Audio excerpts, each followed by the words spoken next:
Are you ready? I'm ready. We're gonna do what we do the BookTube way. Cosmere tier list. Are we doing it what makes it the BookTube way? How is this any because different from what anyone else read all the Cosmere and now we're gonna rank it. That's the BookTube way. You read all the Cosmere. I did not read all the Cosmere. You better get on it. No. I'm calling Brandon. I do it. Ooh. You can't call Brandon. You have no way to contact him. Brandon! Welcome back to Dogging Story. Hey, my name is John Minton. That right there is my literary wingman, the tier list maker extraordinaire, the best producer on BookTube, the man that is going to move all these book covers all over the place as I try and figure out what my favorite reads of the Cosmere were. This is 2 years in the making, man. Wow, I guess it is. You're right. 2 years in the making.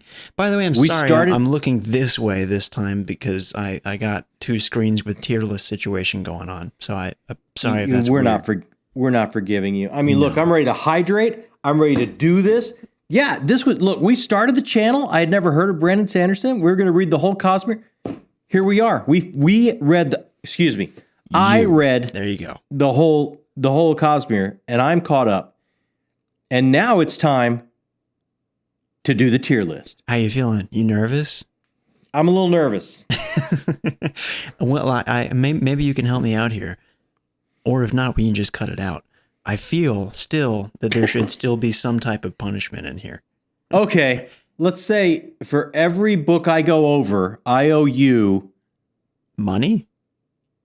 I owe you $5. I get money for this?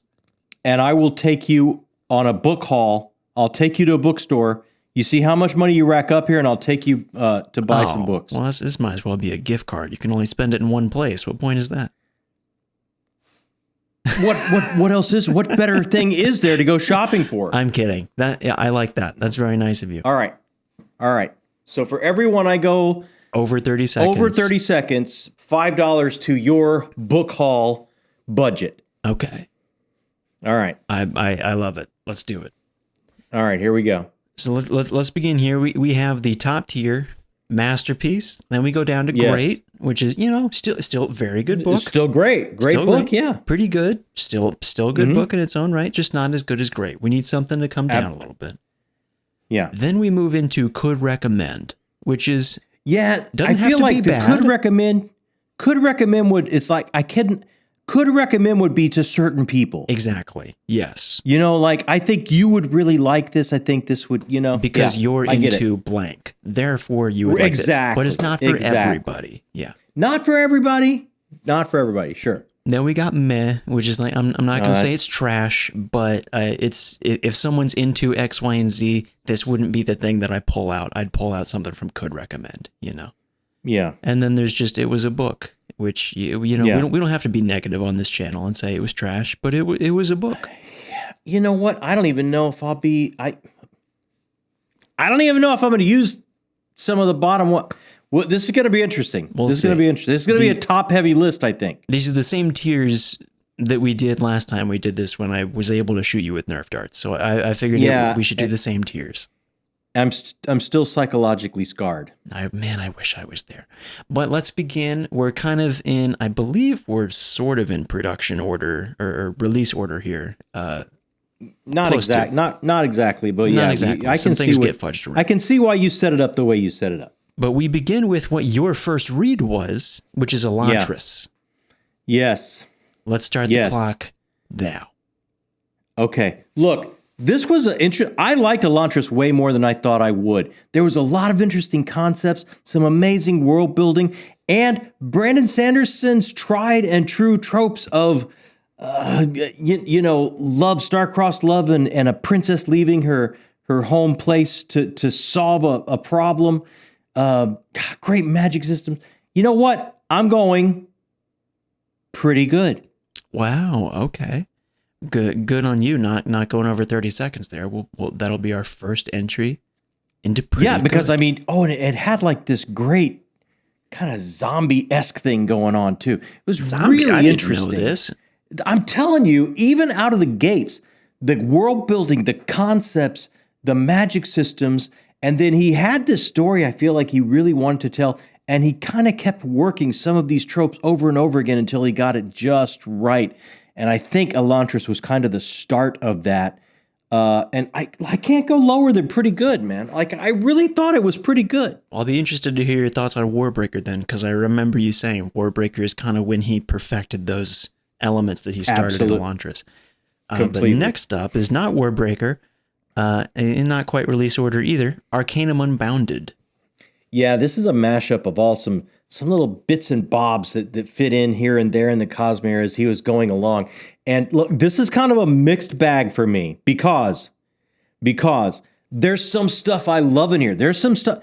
It's kind of like Secret Projects. He was kind of like workshopping on some ideas and some things in between longer projects. And some he hit out of the park. Some just didn't work for me. But like some of his best stuff is like Emperor's Soul is in there, which I think is some of his best stuff. I'm going to go could recommend. Wow, you were 4 seconds off on that, by the way. Really? That was almost here's your the first reason. one. Here's the reason why I'm going could. I think one of the best parts of the Cosmere is in that book, Emperor's Soul. And I also really like Sixth of Dusk. There's a lot of things in there I actually really like. I do remember Emperor's Soul was the one that you told me like that this might be a good entry point for you, just because it's short and sweet. Exactly. But you can recommend Arcanum Unbounded to people that are kind of into the Cosmere. No one else is going to pick up this book of short stories that is not doing a full-on venture through the Cosmere.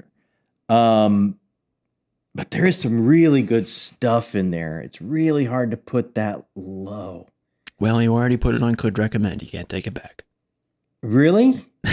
Is that I don't know. We make our own rules. How about at the very end when everyth's up there, you can switch a few things around if something doesn't feel right. Okay, because that didn't feel right. That has to go up a little bit. The more I think about Sixth of Dusk, it really hit me hard. Emperor's Soul is one of his best, and there are some misses. There's some total whiffs in there for me. Do you want to do it now?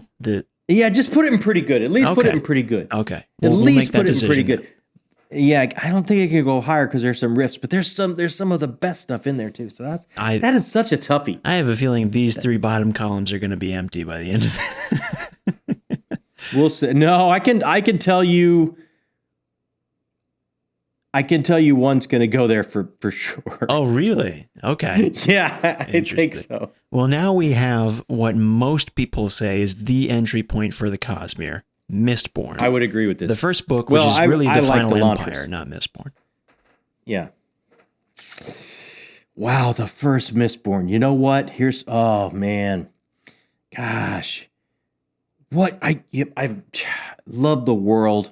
Love the magic system, love Vin, love Alon, love so many of these characters, love the romance, there's so much of this that absolutely worked for me. This is the one that really got its hooks in me and really made me go, oh, and the actions, the set pieces, the Sanderlanche that comes your way at the end, like everything's firing on all cylinders in this trilogy for me. That really made me go like, yeah, I'm going to be all in on this Cosmere read. So I'm going to go great. Man. 2 seconds off on that one. I like the direction we're going. Yeah, do you? Yeah, I do.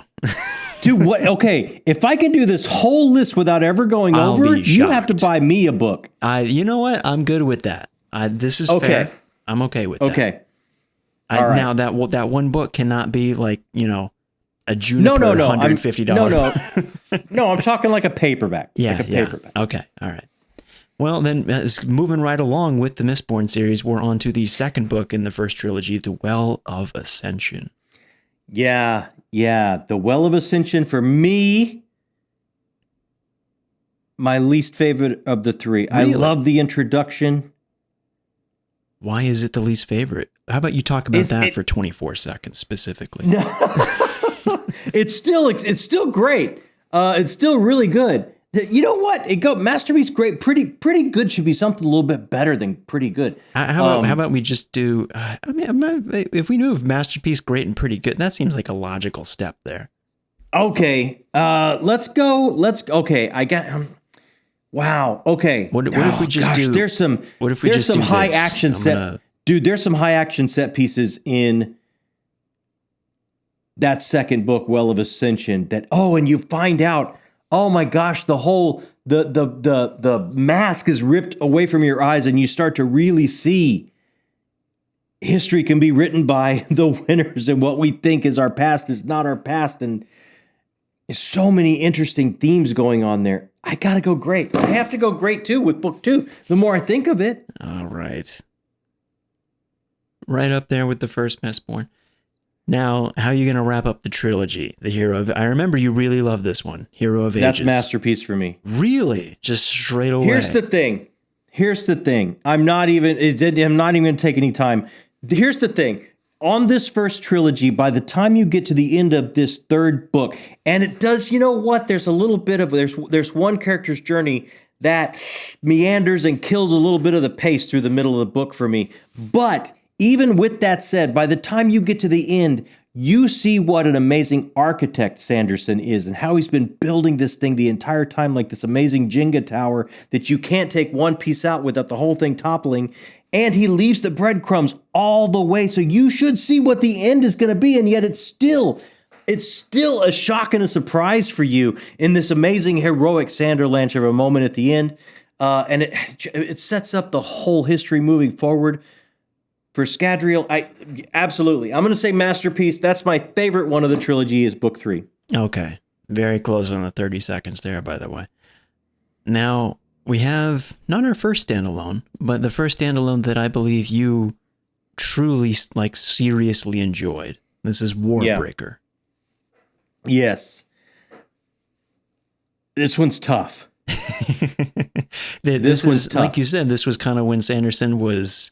really mastering his craft with what he was trying to do with Elantris. He had this story of like a princess leaving her home to go to another fiefdom that would solve some problem or some enmity between the two. And he kept mining this. And then there was like a bit of a star-crossed love as people got to know each other and met each other a little bit more. And he put a little topspin with it because it was sisters, not just one. But he still did this tried and true motif and these tropes that he had been working with for such a long time. But this one completely nailed. And again, the ending left these breadcrumbs. I should have seen it, and yet at the end I was like, oh, that's good. A magic system to die for. I just loved it with the colors and the breath. And the living god characters, there's so many, were just amazing characters. I gotta go masterpiece. Really? Okay, that's actually higher than I was expecting. It's like between great and it's like right on the cusp. But when I think about it, I do. It's like such a great love story too. There's a bit of a Scheherazade type of thing going on through this. I just absolutely worked for me. You know, I'm a softie, dude. If a romance is done well and it works for me, I just absolutely. It's on my favorite standalones of all time. Really? Okay. List. Did I misremember that then? I didn't remember that was on there. No, I'm pretty sure that's on there. Okay, I'll have to go back and check. That's interesting. By the way, that is the first one that you passed 30 seconds. Oh, you got $5. I got $5. I'm a rich man. I don't get a book. Daddy gets no book. Now, the Stormlight Archive begins with the Way the of Stormlight Kings. Archives begins, and I think I know right where I want to put this one. This has to be a masterpiece, I would expect No. from you. Really? That shocks me.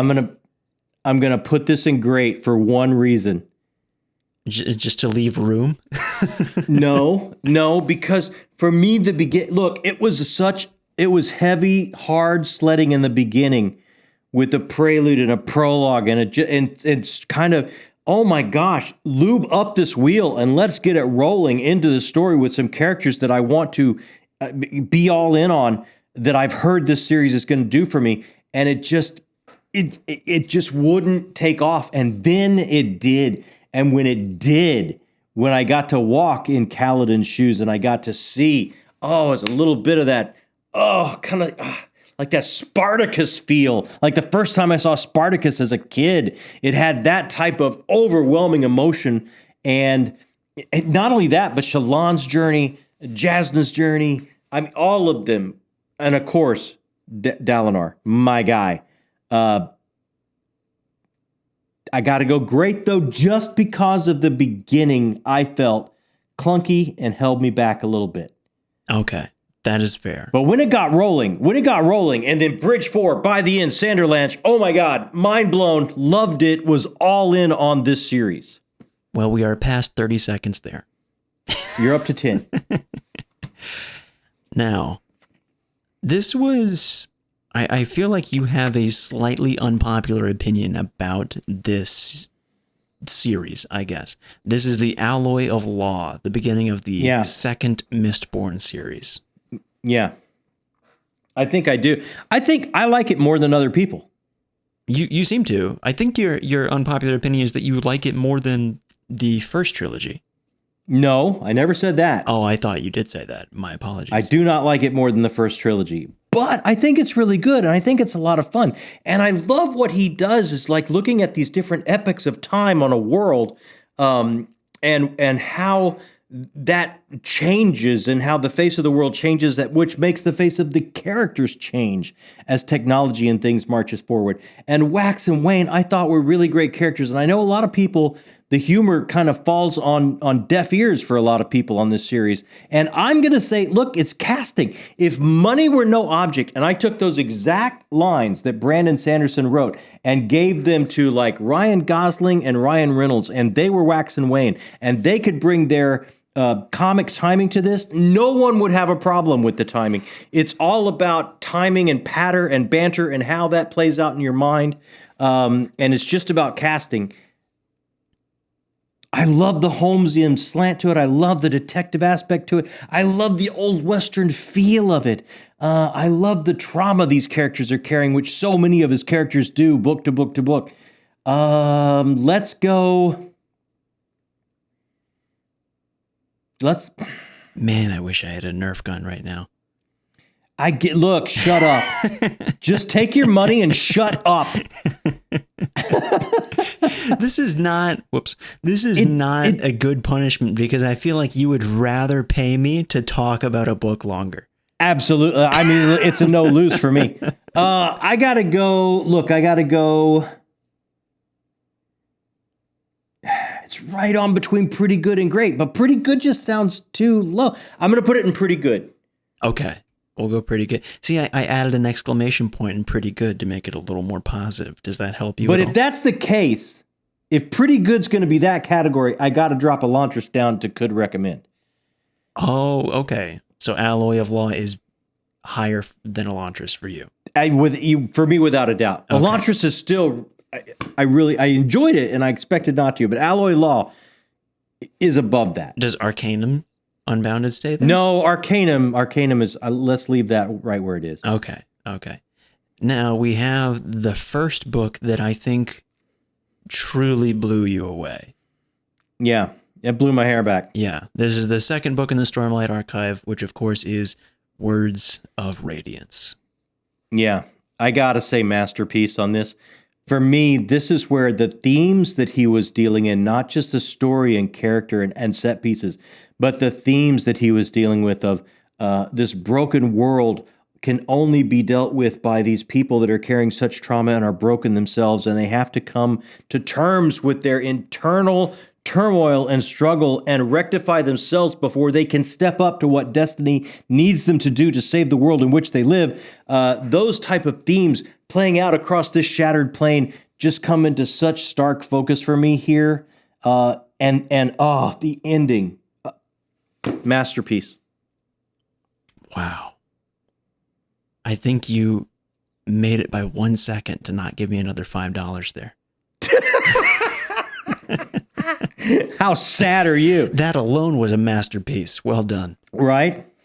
Now, this one, I believe, is the second book in the second Mistborn series, Shadows of Self.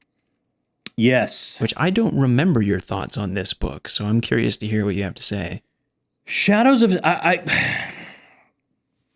Not my fave. Okay. Not my fave of the three. Lower than Alloy of Law, perhaps? I think it's... how many? There's 4 no, total, no. I believe. I liked this one quite a bit. I'm thinking of 3. Oh, you thought of Bands of Mourning. Okay. Yes. I'm gonna go. I'll restart your clock right now then, because that's a little unfair. Okay. Yeah. No. This kind of gets a little further. I start to really learn the characters even more so. And I really appreciate what's happening with the science here. And I'm not really a hard magic guy all the time, but as we start to see the science bubble up and happen, and I start to draw comparatives not only from Scadrial but Roshar and other places in the Cosmere as a whole, and this is such a focal point for that, along with the characters, and we start to see some of the lore all the way back from Era 1 start to come into play in such an amazing and wonderful way. That it goes right up. It goes right up next to Alloy of Law. It goes up there and pretty good. I wouldn't say it's a great, but it goes up there and pretty good. But it stays in pretty good exclamation mark. Yeah. And did I go over? You did go over there, by the way. What are you up to? Well, I've got 4 tally marks here, so that's $20 in book money that I got. Man, okay. Let's see if you're going to get 1 or 2. You might get 2 out of this. Out of this. We might be. Yeah, you could. You could. Pretty good here. All right, now the one that you were originally thinking about, the 3rd book in the second Mistborn series, the Bands of Mourning. This one was a bit not my. It just didn't. He was trying to bring in some things from around the Cosmere, and it didn't. It was that moment where my Cosmere decoder ring, I think, got broken. It might be a me problem and not a Brandon Sanderson problem, because I don't think I saw all the connections, and it didn't quite knock it out of the park for me or work as well as it probably did for others. Still wonderful Holmesian feel. We're getting deeper into the characters here. I feel I'm gonna go could recommend. Man, 2 seconds off. Okay. 2nd book and could recommend down there with Elantris. Still have not touched meh or it was a book. And we're about to. Oh, are we? Yeah. Bit of a different book for the Cosmere. We have the graphic novel series White Sand. And I know there's Omnibus 1, 2, and 3, but we're just putting all of them together here. Yeah, because that's how I read it. It was in one Mega omnibus. And I mean, this is not fair because, Brandon gave this over to a company. Someone else did the penciling and writing and inking and the whole production of this. It's not like it was really his work.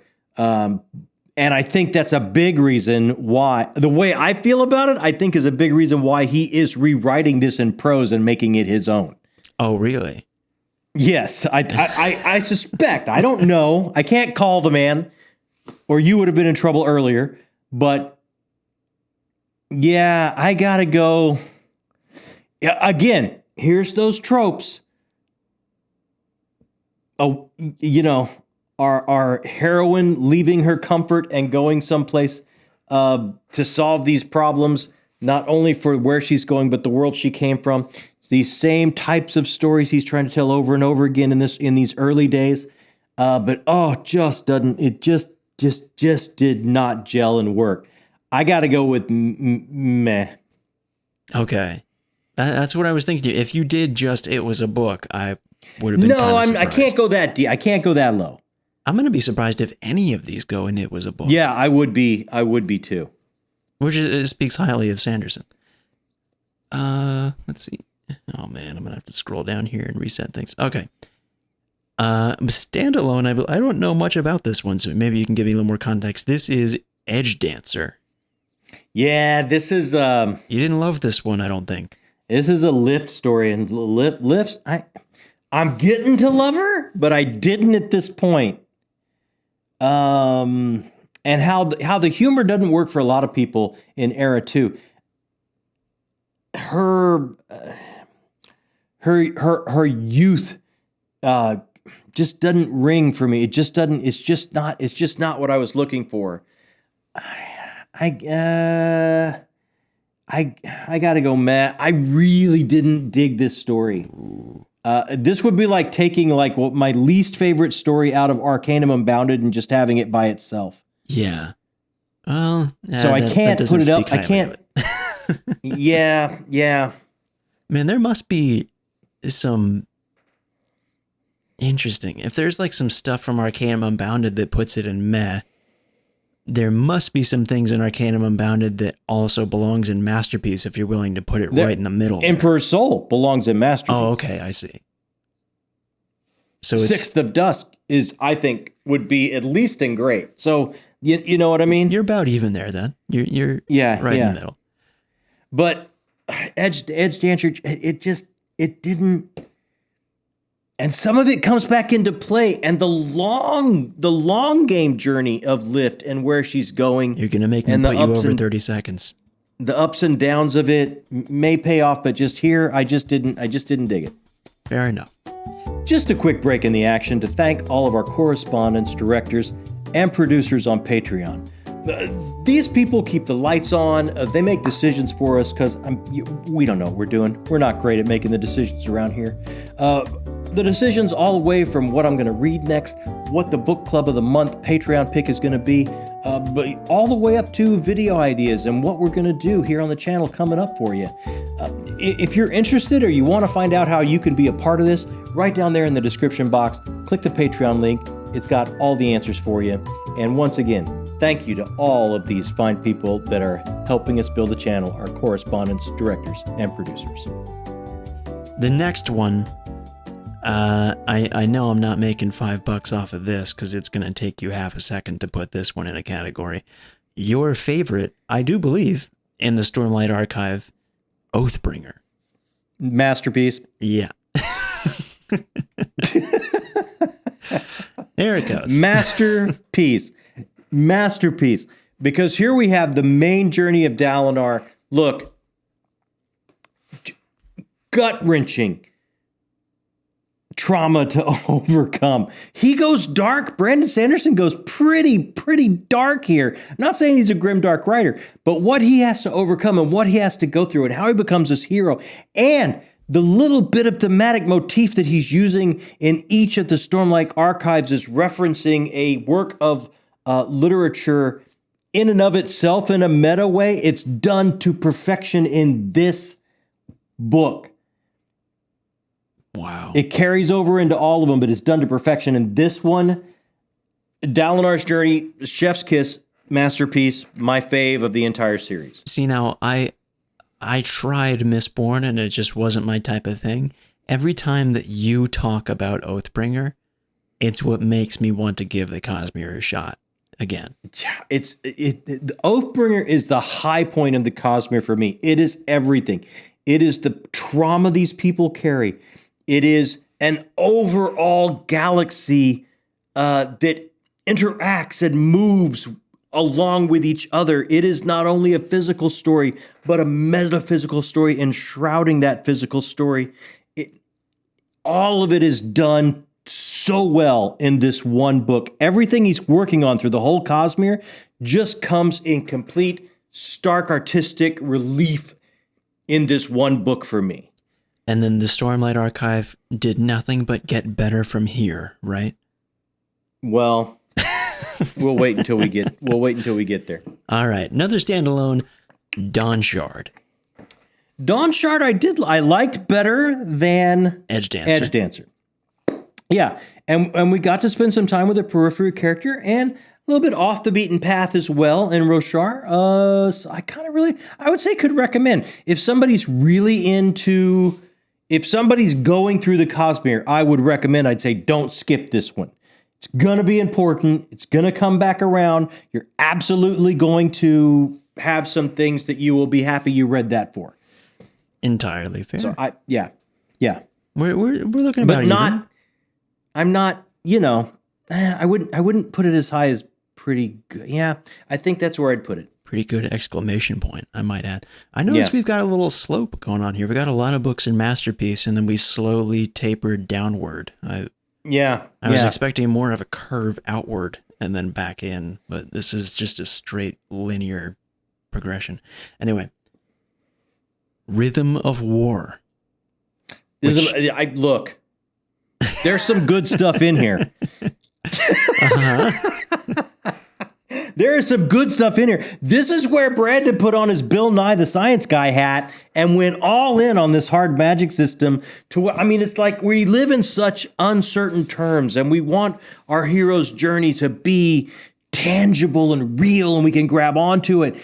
So he decided to answer every single question about this world and how it works, so he could, I think, have control of his Cosmere in uncertain times.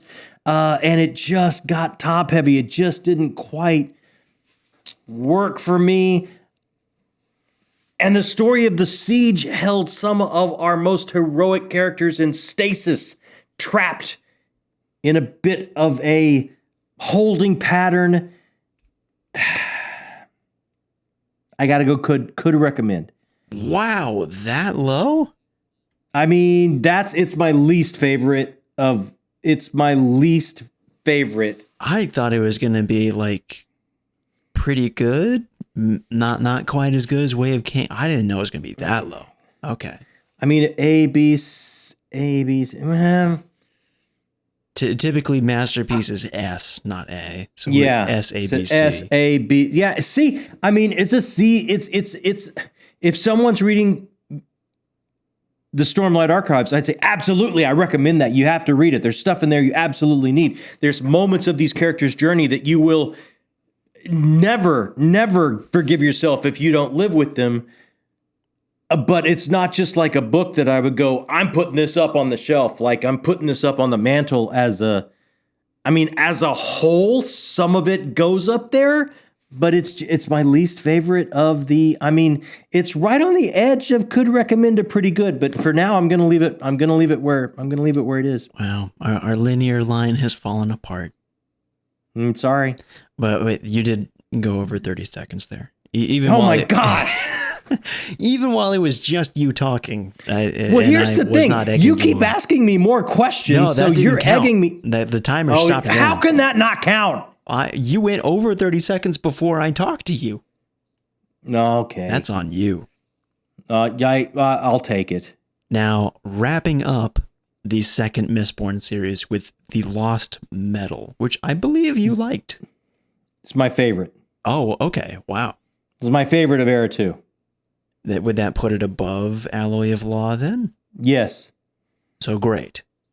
Yeah, I think this goes in great because where these characters end up, particularly one, and there's no spoilers here, but where these characters end up and what happens with, and thinking about that, see, I'm thinking about Arcanum Unbounded and how it dovetails with where they end up because their secret history is in there as well. God, that's a tough one because it's like this Whitman sampler, you know?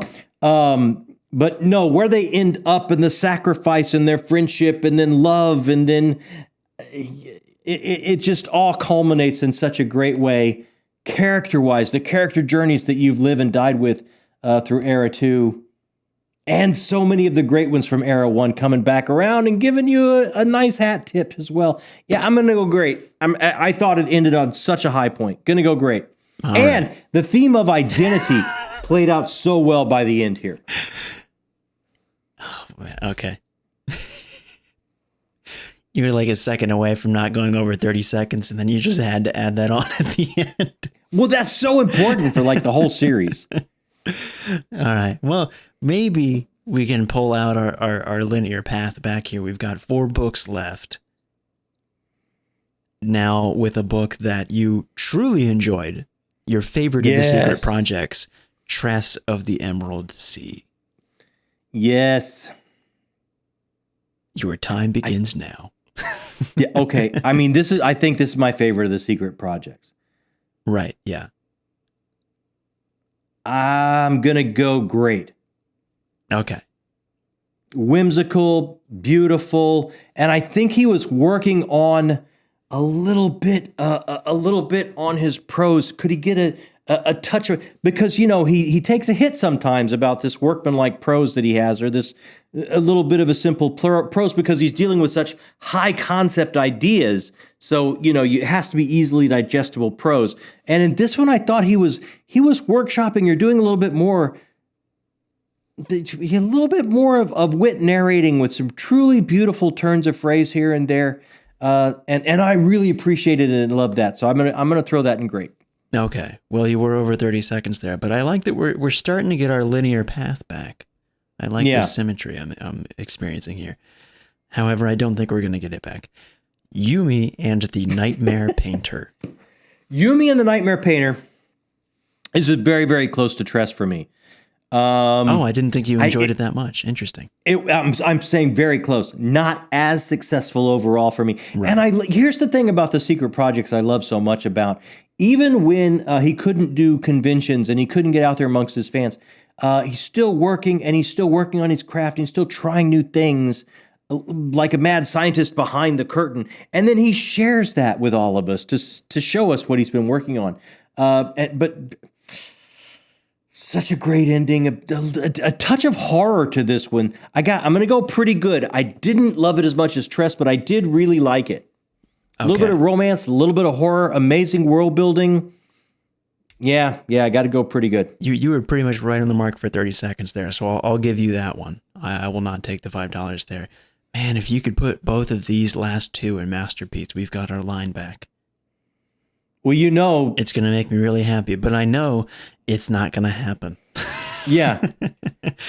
A book that I believe you finished just a handful of days ago. Absolutely, yeah. I finished Sunlit Man last week. The Sunlit Man. What did you think? Here's the thing with Sunlit Man. Talk about it for as long as you'd like. Yeah. I got to put it right next to Yumi and the Nightmare Painter. It's absolutely as good. I think here's a problem. I've got some problem with pace because he relied on a chase scene too many times for his action moment, and it got a little repetitious for me. My Cosmere decoder ring, I thought, got taken by the neighborhood down the block and clicked the wrong way, so I couldn't quite get. My old man brain just couldn't quite pull all the threads together. And again, that's a me problem, not a Brandon problem. But he was doing this for the fans, so it was just chock-a-block full of these references and moments and things that you would want to see or want to get. And I think I was a little bit slow on some of them. So it wasn't as effective as Yumi for me, but it's still up there with pretty good, because I think what he's doing as a whole with the Cosmere and where it's going, this book made me want Ghostbloods like right now, because he's just giving us a little peek of where it's all going, and it's really enticing. Well, I don't think you're getting Ghostbloods right now. No, I'm not. Instead, right now, you've got to talk about the wrap-up to Stormlight Archive, Wind and Truth.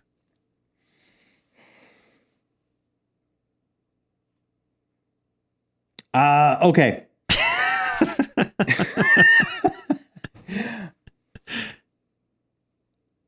I think that for me, this was more, and I understand people's issues with it. I really do. And I have some of the same issues.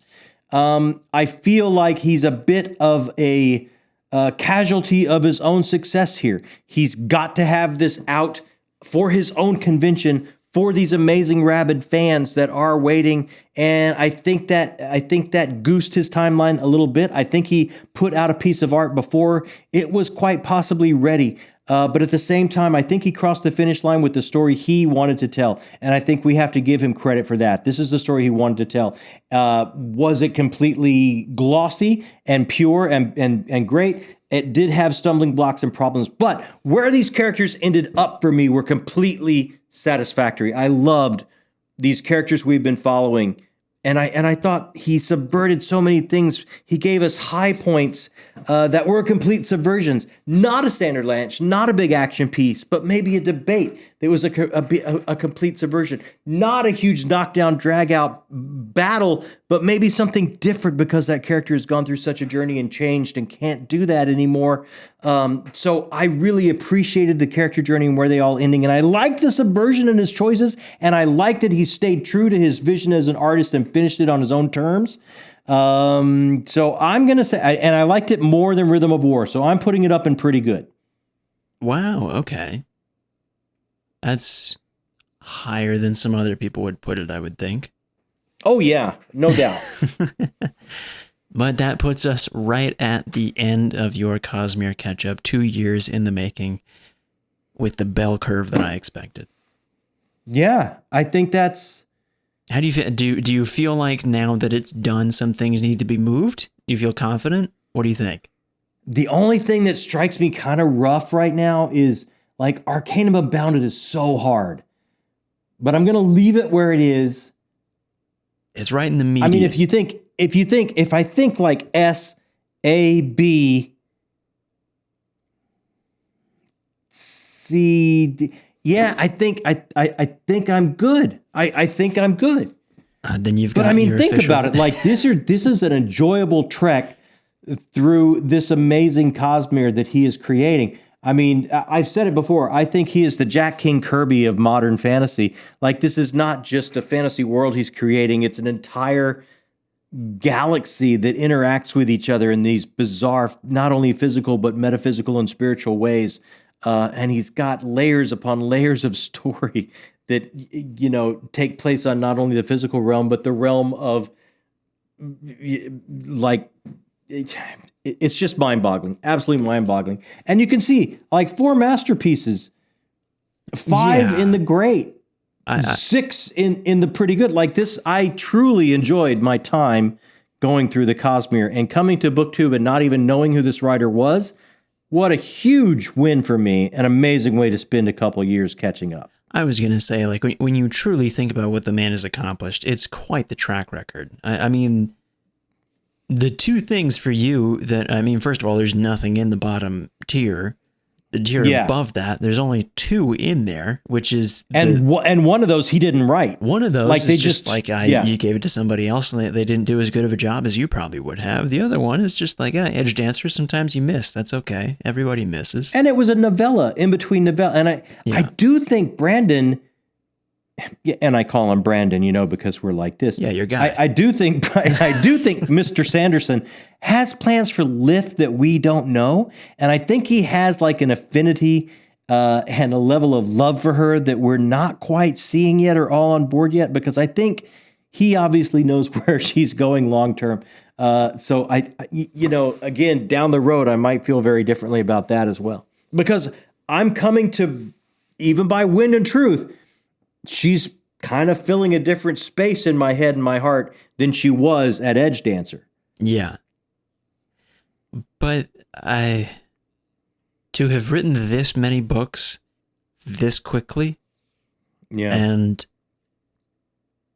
I mean, that's crazy, right? That's crazy. To bat 4 masterpieces, judging by your list, writing this many books while juggling the rules and machinations of an entire universe in your little head about where all this is going.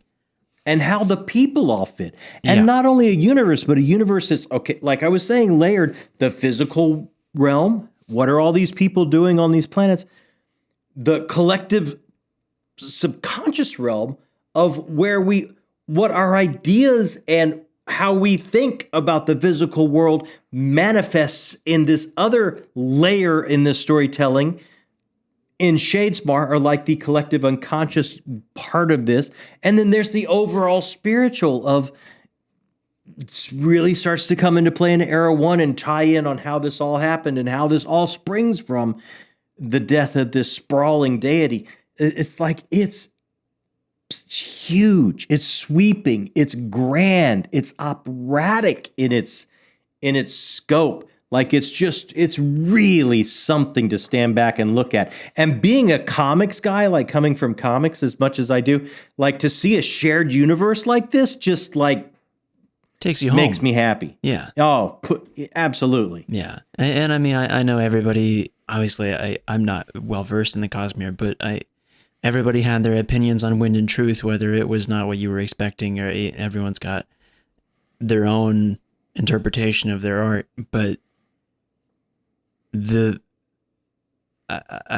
despite what happened with the release of Wind and Truth and how you felt about it, you have to give it up to the man of what he's done. You have to understand that we live in such a great and appreciative time for fantasy, and a very big reason for that is Brandon Sanderson.